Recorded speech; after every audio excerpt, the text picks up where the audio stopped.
എത്ര മടി തോന്നിയാലും ഇതുപോലൊരു കുക്കർ ചിക്കൻ ബിരിയാണി ഉണ്ടാക്കാനും വലിയ പ്രയാസമൊന്നുമില്ല. 2 വിസിൽ കൊണ്ട് പെട്ടെന്ന് തയ്യാറാക്കാം. ഇന്ന് ഹോസ്റ്റലിൽ നിന്ന് വന്നപ്പോൾ ബിരിയാണി കഴിക്കാൻ ഭയങ്കര ഒരു കൊതി. അങ്ങനെ ഉമ്മയോട് പറഞ്ഞപ്പോൾ ഉമ്മ ടയേർഡായിരുന്നു.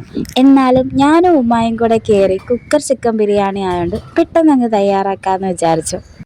ഇതിനായി സവാള, കൊച്ചുള്ളി, തക്കാളി, കൊച്ചുള്ളി ജസ്റ്റ് ക്രഷ് ചെയ്തിട്ട് ഇടാം.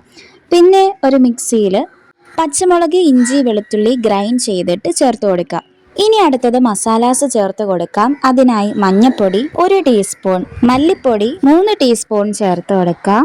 മുളക് പൊടി 2 ടീസ്പൂൺ, എരിവിനനുസരിച്ച് ചേർത്ത് കൊടുത്താൽ മതി. മസാലപ്പൊടി 1 ടീസ്പൂൺ. എന്നിട്ട് എല്ലാം കൂടെ ഒന്ന് മിക്സ് ചെയ്ത് കൊടുക്കാം. പിന്നെ ഉപ്പൂടെ ചേർക്കാൻ ഉണ്ടായിരുന്നു, അത് ഒരു 1/4 ടീസ്പൂൺ ചേർത്ത് കൊടുക്കുന്നുണ്ട്. എന്നിട്ട് പകുതി നാരങ്ങാ നീരും തൈരും ചേർത്ത് നന്നായിട്ട് മിക്സ് ചെയ്താൽ പിന്നെ ചിക്കൻ ചേർത്ത് കൊടുക്കാം. എല്ലാം കൂടെ നന്നായിട്ട് മിക്സ് ചെയ്തിട്ട് ഒറ്റ വിസിൽ മീഡിയം ഫ്ലെയിമിൽ വേവിച്ചാൽ മതി.